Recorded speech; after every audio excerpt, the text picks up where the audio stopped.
சிவன் ஆடும் ருத்ர தாண்டவம் என்பது பிரபஞ்சத்தின் அழிவு, படைப்பு மற்றும் மீளுருவாக்கத்தை குறிக்கும் ஒரு தெய்வீக நடனமாகும்.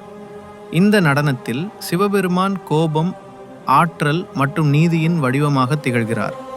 அவரது ஜடை விரிந்து கங்கை பாயும், கரங்களில் டமருகந்தி மற்றும் வாள் ஏந்தி காலடியில் அபசார பூதத்தை மிதித்தவாறு ஆடும் காட்சி பேரழிவு மற்றும் புதுப்பிப்பின் சின்னமாகும்.